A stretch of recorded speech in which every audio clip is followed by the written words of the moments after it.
一块长城砖大概是23斤到25斤，啊，今天给你多少钱，你愿意把一块砖背到商场上去？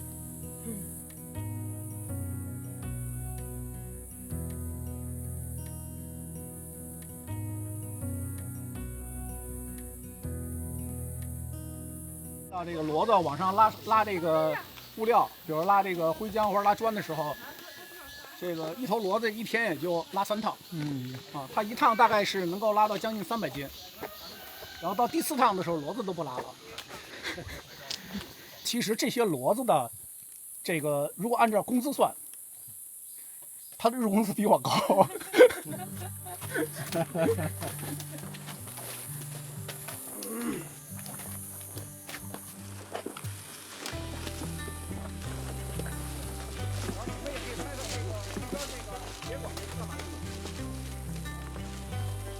他这个太高了。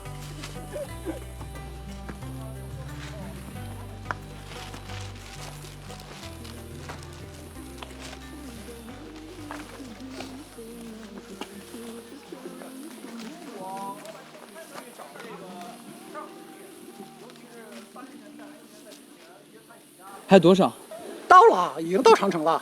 两侧这个石头就是当时这个城墙，啊，明早期的长城也都是石头砌的。什么时候开始有这个砖石长城呢？就是在隆庆议和以后，才开始大规模的修这种砖石的啊，主要是集中在万历年间。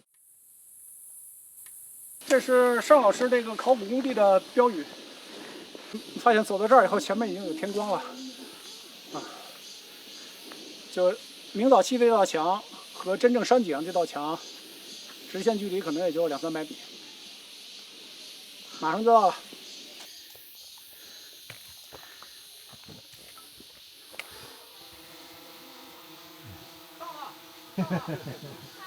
这个现在我们是做的是第120号敌台，就是昨天刚刚完成考古发掘。在发掘之前，大家现在踩的这一块全部是让土埋了的。那么我们为什么要挖到底部？就是要搞明白它当时底部是怎么修建的。你看这些石头，这边的石头看得比较明显。你看这边的石头，有绿色的，有粉色的，对吧？这边的石头有绿色的，有粉色的。那么这个的石质是花岗岩。待会儿我们去那边看一下长城墙体的石质，石质是白云岩，包括我们边上这些石头全部是白云岩。咱们上来这条路线上是没有花岗岩的，那么这个花岗岩是从哪儿来的？它为什么要选这些石头而不选这个石头？如果我们找到了花岗岩的来源的话，那么就会有一个问题，它怎么运过来的？中间没有，中间这边山上全都是白云岩。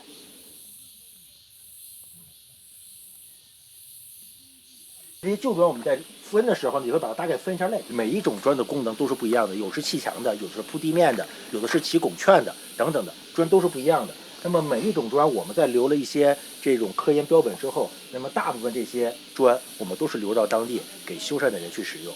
那么最终呢，我们目标就是要实现的一个所谓的一个零垃圾，所以有一个砖有一个名词叫归安。那么这些石头呢，其实最后大部分都是要归到那个地方上去的。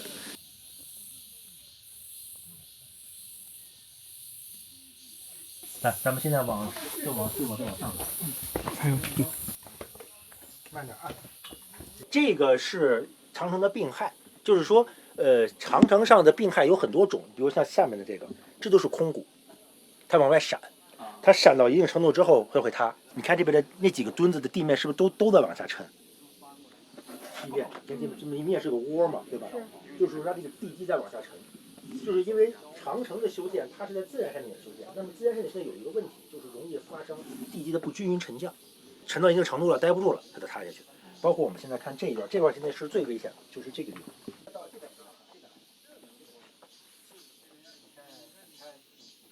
那么这个呢是登城用的一个便门，就是说士兵他往返于长城上下，他得有门上去啊。那么这个是比较讲究的，它是有这个拱券的，有的非常简单，就是一个登城的步道上来。比如你去八达岭，你去慕田峪景区，你下了车往山上爬，上长城那一刻，你看嘛，一般都是这个门。所以说这个门的出现是可以研究当时的士兵是如何选择路线上长城。那么他那边是他的城堡，他所住的地方嘛。按明朝的时候，就是他就管专有一个名词叫便门，就方便的便，就是登城用的，是便于己方士兵来上。所以说他一定是朝内侧开的，他不会朝外侧开。来，咱们下。我们说这个地台我们挖了差不多3个月，很大的时间都是用在这个上面了。你包括你看现在所有的这些砖石啊，这些砖石全都是上面垮塌下来我们给捡出来的。那么这些砖石呢，全都会用于后期的这个修缮。包括比如说大家看现在有很多这个里边的这些土石结构，它是裸露的，对吧？那么长时间裸露，它会往下塌。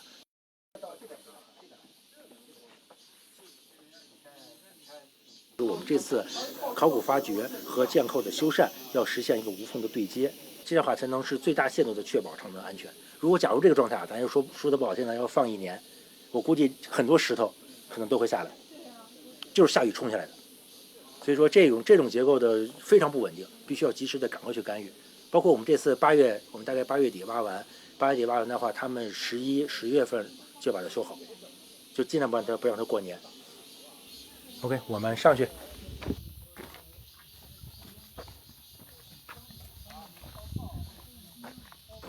你看城里这有的地方呢是露出了铺地砖，有的地方呢是保留了树。如果大家要是去慕田峪啊，去八达岭，你会发现长城一棵树都没有。就明代的时候啊，绝对是没有树的。然后呢，树呢都是属于后期自然生长出来的。那么这个树我们是可以保留的，为什么呢？是因为长城现在它是一个非常重要的一个景观。那么这个景观除了长城墙体本身之外，长城上的树其实是它景观构成的一个重要的组成部分。你比如说，春天的时候可以开花，秋天的时候有红叶。所以说呢，我们经过跟设计的这些团队的进行共同研判呢，我们就觉得有一些树我们是可以保留的。那么保留的前提就是它不威胁长城的安全。所以说这些树我们会根据采取这种一树一议的方式对它予以保留。最大限度的保留长城它本身的一个自然景观，所以日后呢，这些树还会有一个日常的一个维护和一个管理，这样的话能够让它一直能够是以一种景观的一种姿态出现。咱们就往上爬，咱们就要爬坡了。这段我大概走了得有几10次了，就是要选这些点，就来回来去的看这个点，这块奇怪要挖这个，那个地方没事就不用管它。就是说，这个田野调查当中对后期的发掘的点位选择这个作用其实特别的重要。走，咱继续往前。你看这一带只要是有排水口的地方，我们都做了发掘，都要把这排水口给它清出来。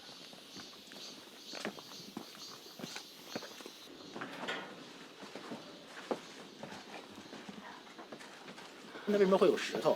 做发掘之后，应该石头垒的应该是一个炮台，那个是个旗杆墩儿，也是发掘之前呢，发现又有一堆石头，发掘完之后发现是一个方形的一个小墩儿，然后呢说按照明代当时这个地台上还会立一些旗子，你想旗子它竖在哪儿？它竖在这个底下肯定是有一个墩儿嘛，所以我们就判断那应该是个旗杆墩儿。这些大家又要去慕田峪可能见不着，这就是我们要留下来的树，就光地台底上的这些树做了一些修剪。由于保留，比如说你看原来这个地方这些树枝它挡了这个，把它给锯掉了，这个树枝是妨碍这个，把它锯掉了，但是这些树枝都没事，它们春天是要开花的，所以说这些景观都是予以保留的，包括那边的树就也是。6座敌楼，它的工期3年。我叫程永茂，今年68岁，嚯，从事文物建筑保护33年，其中长城修缮参与至今整整20年。修长城的这些工匠们，他们的体力要求相当于选运动员。第一，每天上来下去，体力得能登山，到了上面还得能背一块砖25、6斤，条砖方砖30斤，背方砖2块，背成砖3块。这大伏天穿的这么薄，都硌破流血了。机动车是用不了，只能用骡子驮。骡子驮到咱们这个楼，这不搭架子吗？长城根儿，不让踩长城，踩长城破坏长城，怎么办？咱们由这个料提上来以后，到这儿以后，人背肩扛，沿着工作面。这个运料难，这修长城，因为它有一个周期性。每年的4月到10月底，6个月，冬天不能干活，没水，也保证不了质量。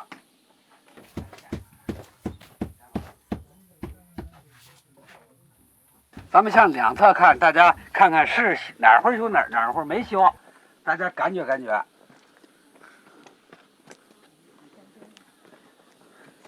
这个都是新修的，原来这墙都没了，从底下把砖捡上来，把这块给做上，你看都是新做的。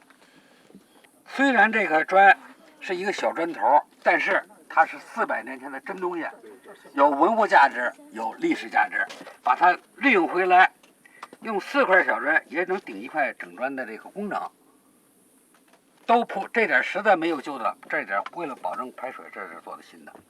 这个楼子有很多人呢是第一次来，有的是来过剑寇没登过正北楼。这个楼子呢，我给它修缮的等级非常的高，它的做法是什么？正北楼做工精，垛府10条，13层，回廊双梯冰盘檐，南侧金钱2窟窿。剑扣在哪儿？